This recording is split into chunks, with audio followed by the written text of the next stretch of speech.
बटेंगे तो कटेंगे आप लोगों का नारा।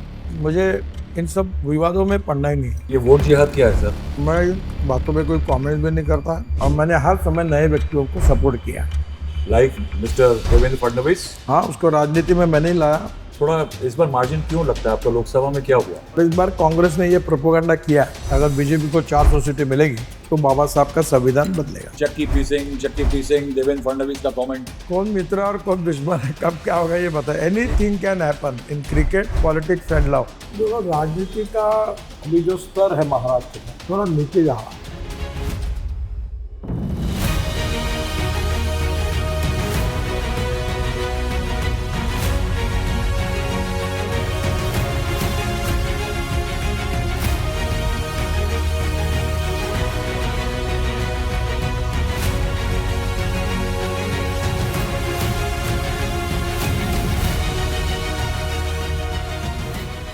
Hello and welcome to this edition of Hotspot, brought to you by JB Power Consultants. I am Rahul Srivastava. Hindi में कहा जाता है कि अगर शेर को देखना है तो उसे जू में नहीं जंगल में देखिए, और इसी तरह से कहा जाता है कि अगर नितिन गडकरी भाऊ को देखना है तो उनको दिल्ली या कहीं मत देखिए, उनको नागपुर पे देखिए, और उनके अगर दिल की बात करनी है तो उनके साथ खाने की टेबल पे बात करिए. Food makes him talk. That's what I have found, Mr. Nitin Gadkari. Mr. Gadkari, welcome to this show of Hotspot. And I must say, we are sitting in Nagpur, and I see that incremental changes in Nagpur. The city looks better every time one comes here, as far as infrastructure is concerned. मैं आज आपसे ये कहना चाहता हूँ, पूछना चाहता हूँ सर, कि आपका नागपुर से एसोसिएशन पॉलिटिकल शुरू कैसे हुआ? तो मेरा जन्म यही हुआ है और नागपुर ने मुझे बड़ा किया, जो कुछ बड़ा किया है। नागपुर का मैं यहाँ का भूमिपुत्र हूँ और इसलिए शहर के लिए काम करना मेरा कर्तव्य है। अब मैं ये कहता हूँ कि नागपुर मेरा परिवार है, मैं नागपुर का हूँ, नागपुर की जनता मेरा नहीं परिवार। तो पहली बार कब नेतागिरी किया आप? मैं विद्यार्थी मोर्चा 75 इमरजेंसी के बाद आया। आए थे। मुझे ये बताइए, उसके बाद दूसरा सवाल मेरा ये है कि आप जब मंत्री बने पीडब्ल्यूडी के तो 98% महाराष्ट्र पॉपुलेशन तक आप ऑल वेदर रोड ले गए। 13,736 रिमोट विलेजेस उसमें इंक्लूडेड थे। इससे सिर्फ रोड नहीं बना, you help the government battle malnutrition, क्योंकि फूड सप्लाई नहीं हो पाता था, मेडिसिन नहीं पहुंच पाता था बच्चों तक। अब इतना बड़ा एसोसिएशन होने के बाद व्हाई डज नितिन गडकरी से कि मैं महाराष्ट्र पॉलिटिक्स से दूर हो गया, now I do central politics only? देखिए, मैं जब लोकसभा का सांसद बना तो आज राष्ट्रीय राजनीति में गया। उसके पहले बीजेपी का अध्यक्ष बना और मैं राष्ट्रीय राजनीति में आया। अब वहां एक बार गया हूँ और वहां हूँ, तो अब यहाँ आने का कोई प्रश्न नहीं आता। एक होता है ये थ्योरी कि पॉलिटिकल पार्टी में लोग क्या करते हैं, दिल्ली चले जाते हैं मगर अपना स्टेट में भी ऐसा करते हैं कि दूसरे किसी को उगने नहीं देते। क्या are you giving chance to the local leaders to do and perform on their own? बिल्कुल साहब, नए नेतृत्व को अवसर मिलना चाहिए और मैंने हर समय नए व्यक्तियों को सपोर्ट किया। Like mister Devendra Fadnavis. हाँ, उसको राजनीति में मैं नहीं लाया और वो अभी अच्छा काम कर रहे हैं। ऐसे अनेक लोग हैं। But do you think mister Gadkari, वो जो Devendra Fadnavis ji move from being a chief minister to a deputy chief minister, ये करियर में नेगेटिव ऐसा क्लाइम डाउन कम होता है? Politics a game of compromises, compulsion, limitation and contradiction. वो क्या करेगी, जैसे पार्टी निर्णय करेगी वैसा करना पड़ेगा। आपके नागपुर में 19 बार चुनाव हुआ, 13 बार कांग्रेस जीता, 4 बार बीजेपी जीते। विलास मुत्तमवार का रिकॉर्ड है 4 बार का। You are the second highest time on the run winner in Nagpur. So are we going to see mister Nitin Gadkari beating at least mister Muttemwar? वो तो पता नहीं, पर इस बार हूँ, 3 बार हुआ है।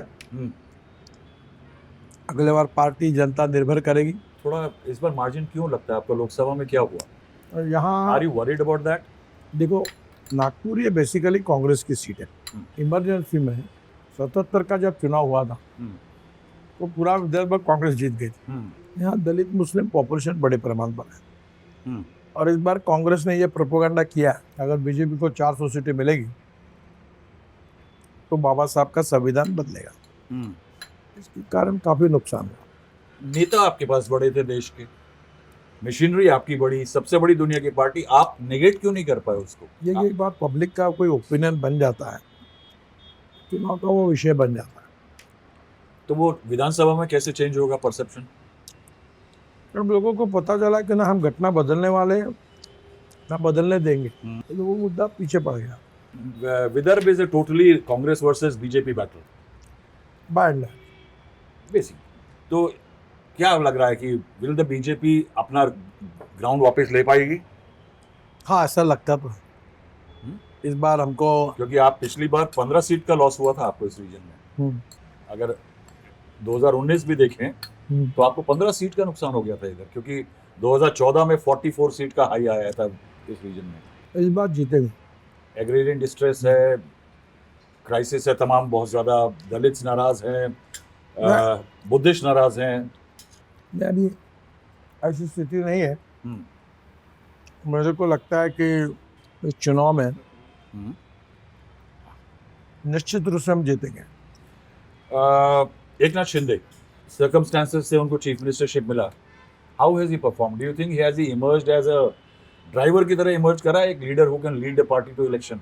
हाँ, उसने अच्छा काम किया है और अलायंस के लीडर हैं और जनता के हितों के बहुत निर्णय किए।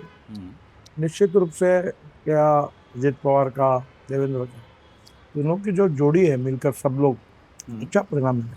Ajit Pawar came in with lot of corruption charges, BJP को बहुत गाली पड़ा उनके कारण। चक्की पीसिंग, देवेंद्र फडणवीस का कमेंट। अब जो कमेंट देवेंद्र की वो देवेंद्र को पूछिए। हाँ, जो कमेंट देवेंद्र की, आपको लगता है कि इसीलिए राजनीति में मोटा कमेंट नहीं करना चाहिए बहुत?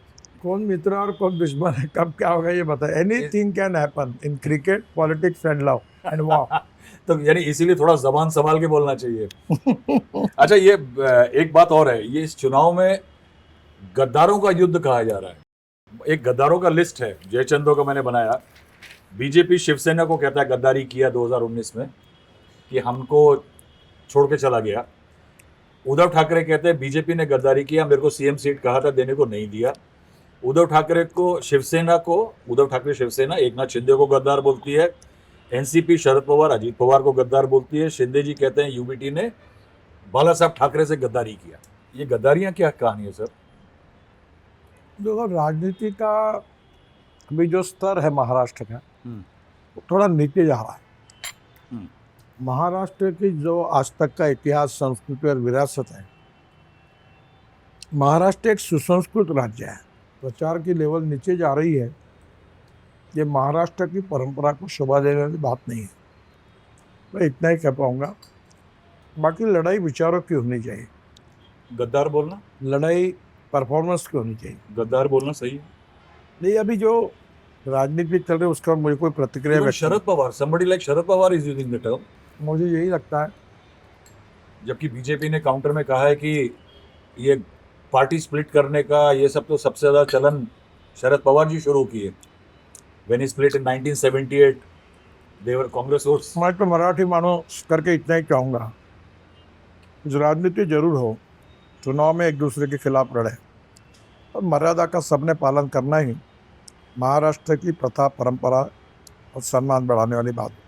बट सीरीज ये एक नाथ शिंदे जो छोड़े, आपको लगता है ऐसा सर्कमस्टांसेस था शिवसेना में कि उनको छोड़ना पड़ा? डू यू थिंक बाला साहब ठाकरे विजन को नहीं मीट कर? देखो राहुल, मैं पूरे भाषणों में, प्रचार में किसी का नाम नहीं लेता।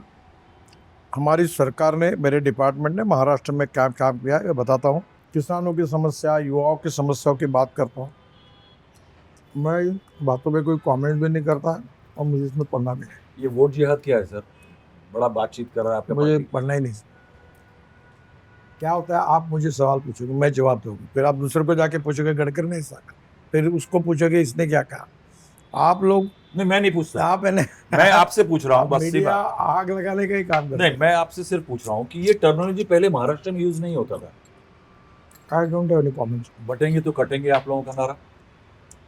मुझे इन सब विवादों में पढ़ना ही नहीं। मुझे अपनी बात कहनी है, सरकार ने क्यों काम करना है, तो लोगों का क्या फायदा हुआ वो कहना है। इस polarisation an issue in Maharashtra? मैं तो कोशिश करता हूँ कि डेवलपमेंट पे चुनाव हो, हमारे परफॉर्मेंस पर ऑडिट करे जनता, अगर हमने अच्छा काम किया तो हमको चुन कर दिया। आरएसएस पार्टिसिपेशन इस बार कह रहे हैं कि महाराष्ट्र में आरएसएस स्थिति को देखते हुए, जैसे हमेशा करती है, is fully banking the Mahayuti. तो आरएसएस वाले ही बताएंगे आप, उनसे किसी से बात करिए, आप वही बताएंगे। बीजेपी को आप लोग एक टॉप पोजीशन पे लाए थे महाराष्ट्र में कि 122 सीटों का हाई आया था आपका, शिवसेना की शैडो से निकल करके आई थी। क्या आपको लगता है कि वो रीगेन कर पाएगा जगह? अभी तो इतना ही विषय है कि इस चुनाव में कांग्रेस आघाड़ी पराभूत हो, बीजेपी, शिवसेना और एनसीपी के जो अलायंस है वो चुनाव जीते, इसी को फोकस करके लड़ना, इतना ही काम हम कर रहे हैं। फतवे इशू हुए हैं सर महाराष्ट्र में, चुनाव में इस बार फतवे इशू हुए हैं। पर्सनल लॉ बोर्ड के लोगों ने साफ मुस्लिम्स को कहा है कि आप वोट करिए एमवीए के कैंडिडेट्स के लिए, और जो लोग नहीं करते हैं मुस्लिम्स, उनके लिए उनको बॉयकॉट करिए। Is that a good thing for Maharashtra? देखिए, राजनीति में ये जात, पंथ और संप्रदाय, सेक्स, इसके आधार पर की राजनीति मैंने कभी की नहीं, नागपुर में भी नहीं। चाहे हार हो या जीत हो, मैं अपने प्रिंसिपल को नहीं छोड़ूंगा। अब ये क्या है कि इसको प्रतिक्रिया देने भी इशू बनते हैं, इन्हें ऐसा का, इन्हें ऐसा, मुझे पढ़ना ही नहीं। लेकिन इज इट गुड कि महाराष्ट्र पॉलिटिक्स के लिए इस तरह का कॉल्स? मैं पहले बोल चुका हूँ कि ये अच्छी बात नहीं है, मैं सुधार मांगा। एंड डू यू थिंक कि अगर अच्छा नंबर्स आया तो BJP should claim as a senior, BJP के लिए लॉन्ग टर्म के लिए चीफ मिनिस्टर का होना? तो पार्टी का नेतृत्व जो कुछ तय करेगा वो तब करेगा। Why are you so distant then? Why are you? I find it a contradiction. एक आदमी जो दिन में 20 रैली कर रहा है, वो मैं अपना पार्टी का। आज कितना रैली है आपका? मीटिंग आज 8 रैली, 8 पब्लिक, 18 है, 8 पब्लिक मीटिंग अलग अलग जगह पे, अलग अलग जिला में। हाँ, आज मैं पश्चिम महाराष्ट्र में हूँ, मीरज में हूँ, सांगली जिले में हूँ। एवरेज कॉन्स्टिट्यूएंसी का weight size is 3 to 4 lakh in Maharashtra. बड़ा भी होता है, 3 लाख होता है, 3 लाख तो होता है। 3 लाख करीब। 8 का मतलब 24-25 लाख लोगों को एड्रेस कर रहे हैं आप। हाँ, सभा में इतने लोग तो नहीं एक दिन में नहीं, but message goes to that. वैसे तो आजकल मैं यूट्यूब पर, सोशल मीडिया में हूँ, मेरा हर भाषण अभी लाखों करोड़ में जाता है। How you enjoying this digital revolution? मुझे भी अनएक्सपेक्टेड है। अभी मुझे यूट्यूब का गोल्डन वो भी बटन भी मिल। What is this golden button? वो 25 करोड़ तक लोगों ने ये भी मुझे सुनते हैं, उसके रिकॉर्ड के लिए उन्होंने दिया। You enjoy this new age? मैं अपना दिया हुआ भाषण तो कभी सुनता नहीं हूँ, मेरे को जो मन में आता है वो बोलता हूँ, वहाँ की स्थिति को। But I don't see a great PR team also behind you. ऐसा भी नहीं है कि पीआर टीम लगाए, मुझे करना ही नहीं पीआर। फिर ये गोल्डन बटन कहाँ से आया? मैं पब्लिकली यही बोलता हूँ, पब्लिक जब तक चाहेगी तब तक मैं, जब तक नहीं चाहेगी छोड़ दूंगा। ये गोल्डन बटन कैसे आ गया फिर? लोग तो पीआर टीम के बिना कहाँ आता है? आपका जितना सहयोगी बड़ा है इस पार्टी में, आपके अलायंस में, सबके पास एक पीआर टीम है। मेरे पास नहीं, और मुझे करना भी नहीं। मेरे हिम्मत है, मैं लोगों को बोलता हूँ, आपको पट्टा है, मेरे विचार ये है, आपको वोट देना है तो दीजिए, नहीं देना तो मत दीजिए, आपका। तुमको कोई अच्छा लग रहा है इसलिए मैं कहूँगा, ऐसा नहीं होगा। मैं अपने एजेंडे पर, अपने कन्विक्शन पर अपनी राजनीति करूँ। अब मुझे लास्ट क्वेश्चन, नागपुर का बेस्ट ईटरी का एडवाइस दे दीजिए हमको।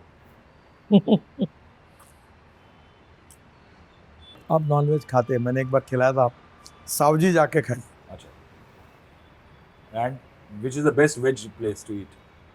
वेज तरा पोहे, वो भी अच्छे हैं। थोड़ा सोयाबीन का क्राइसिस देख रहा हूँ मैं इधर, प्राइसेस का। हाँ है, अभी किसानों में कपास और सोयाबीन के भाव के ऊपर है समस्या, पर ये एक साइकिल है और डिमांड एंड सप्लाई के साथ जुड़ी हुई है और ग्लोबल इकोनॉमी के साथ जुड़ी है। मक्के के भाव अमेरिका में तय होता है, सोयाबीन का भाव अर्जेंटीना तय करती है, शक्कर का भाव ब्राज़ील तय होता है। कैसे काउंट होगा? लड़की बहन योजना थोड़ा काम करेगा? Is that a good scheme? उसका अच्छा परिणाम। So thank you. I know that you have to rush mister Gadkari. Thank you. एक में बस वो लेपल निकालेंगे आपका। We can't say that you are going to be chief minister, prime minister और एनीथिंग।